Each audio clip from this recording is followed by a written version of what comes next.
what is up YouTube? OpTic here bringing you another video, and today we had a special treat given to us by the Coalition. It is the newest episode of Gear in the Machine. This is episode 3, and they talk about the ranking system.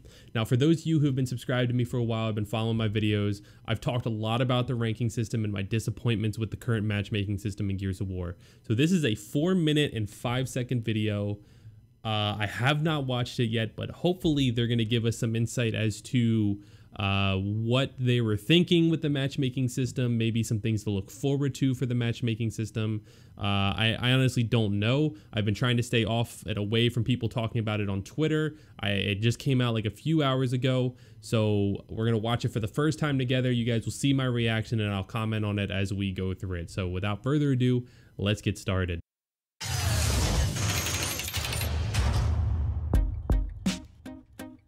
Welcome back to Gear in the Machine. I'm Ryan Cleveland, the multiplayer design director for Gears of War 4. Today we're here to talk about ranks and matchmaking, a often debated topic in the Gears of War community, and we wanted to bring some of our perspective to our ranking system and sort of help people understand some of the good parts, and we're going to talk through some of the not so good parts. So for those of you that are familiar with it, you know these symbols. That's our ranking from bronze all the way up to diamond. We have 13 different ranks, so we've got the 3 in each one of the bronze, silver, gold, and onyx, and we have the 1 diamond. And we try to take players according to their skill level and assign them a skill rating that aligns with one of these tiers, and we use that to let players compare their skill together. With Gears of War 4, what we tried to do with our ranking system was to have it the most skill-based we could. Before we launched Gears of War 4, we'd heard from our community that we really wanted to have a skill-based rating system inside Gears of War. So we set out to make it, as close as we could to representing every person's skill as accurately as we could. We also wanted to make it something that was easy to compare so that players could talk to each other and say, hi, I'm this and I'm that, rather than having really fine-grained, detailed statistics that were really hard to talk about. And we wanted to have it so that everyone always knew where they could go next. Like, okay, like if I'm bronze, I go into silver. If I'm silver, I go into gold. And to have it something that there was always an aspirational element to it. Where do I go next? We heard back from the community that there were some things that people didn't like about our rating system. We know that when you play a match, it's not totally clear like how that match contributed to your skill rating. We definitely know that there's some challenges with our season rollovers where people get seated in sort of not intuitive places. And for diamonds, they're not really sure what to do once they hit diamond, and there really isn't an end game. So these are things that we have taken back as feedback and we're still thinking about. So one of the big questions that people have ask us is, what does this skill rating actually mean? And to us, it's a very specific thing. What it means is the chances of you beating your opponent. So if you are a higher skilled person, you have a greater chance of beating your opponent if that person is of a lower skill. And so that idea of chance to beat is really what we think of as skill, right? So we use that inside a system that takes all your play and comes up with a number that helps determine if a bronze is going to play a silver, it's probable that silver is going to win, right? So keeping that in mind, how do you advance forward? You're going to have to win and perform really well on your team against players that are currently ranked better than you. That makes sense. If you're playing games against players that are actually lower than you, you have to win at a higher rate just to stay at your current level, because if those players that are lower than you are beating you, you're going to go down. So that's sometimes why you see, you're grinding for a new tier and you move up really slowly, and then all of a sudden you lose one game, you jump back. Chances are the people that you lost against might have been lower tiered ranked than you. So that's why you fell back faster than moving forward. You can check your current progress through your current tier on the website on gearsofwar.com. Sometimes it'll show that you're almost ready for the next rank. If you're at 100%, you have to sort of achieve 100% and then move up a little bit in order to go to the next rank. So that's, some people are sitting there and wondering why they're staying there. They actually have to go to kind of 101 in order to bump up to the next rank. I mean, so I guess we're it makes constantly sense, looking for ways to improve our rating system. We're constantly listening to feedback. Every season we try to tweak and tune it. So we hope to see you online. Okay, so I think that's the end of the video. It is. Okay, so I have mixed thoughts, right? We talked about the ranks. Okay, so here's my first thought. We have these ranks right now in the game: bronze, silver, gold, or onyx, diamond. And he talked about where to go next, right? So the best section, let me just say this, the best section of this whole video was this part where we missed. Unclear results is not really something that I was too concerned about. I mean, like during the initial like launch of the game, I was confused. People kept asking me how to climb up in rank. When I climbed up to diamond the very first time, like I think I placed gold something, and then my climb to diamond was pretty quick. It took about 2 weeks, maybe 3. And that's because I was winning and losing. I was kind of going back and forth. Whereas I know like some of my players, I think like went like 49 or 60 something in O before they finally achieved diamond. So like the ranking system was really kind of weird during that initial launch.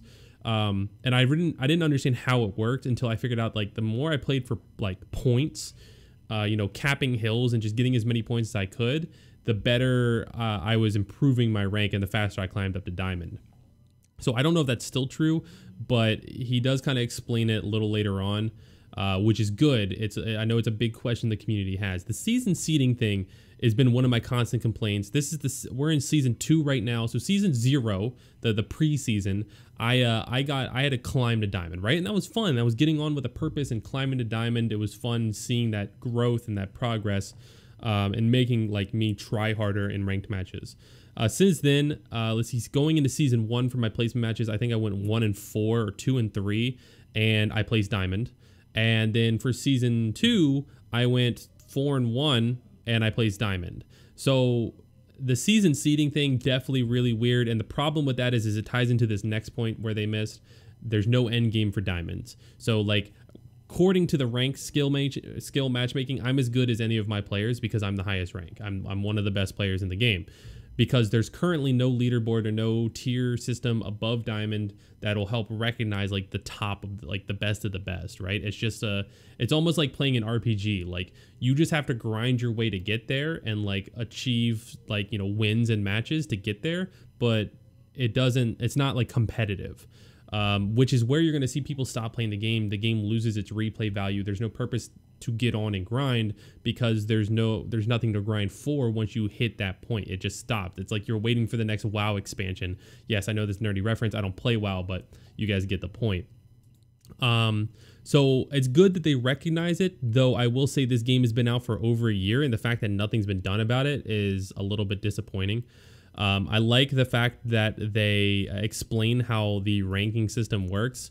I don't know how I feel about it entirely. I feel like the people you met, I mean, like it makes sense. It's kind of what League does with their hidden MMR system, and like how your LP gains are changed. But it would be nice to see some sort of number on like within the game without having to go to the website to check your rank. The other thing I would like to see is the game recognize the fact that like, oh, you've hit gold 3 100%. Like if you win your next game, you're going to move up to Onyx or whatever, you know, like whatever the next rank is.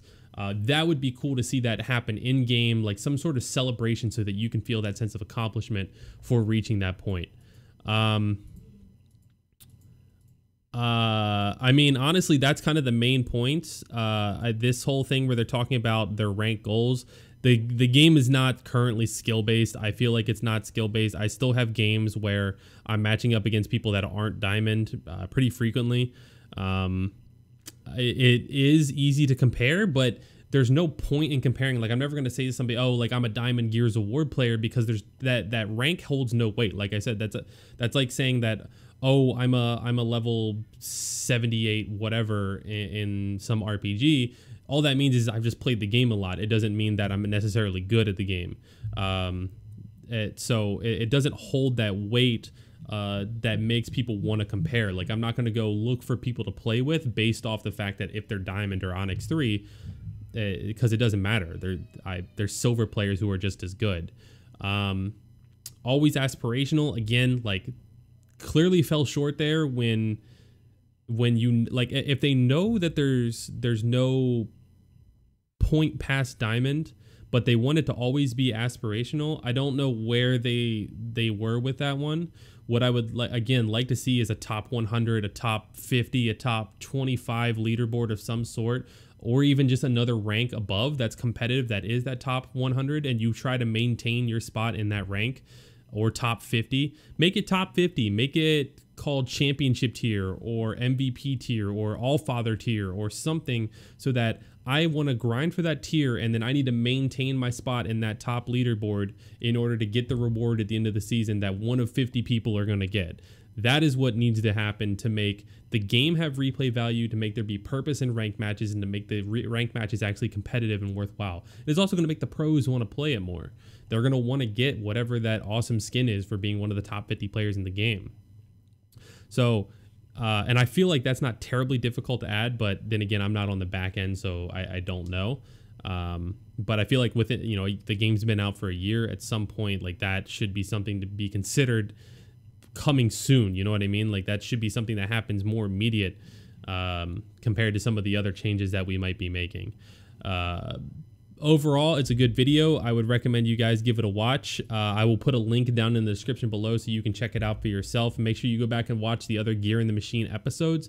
They're pretty informative about how the shotgun works and different aspects of the game.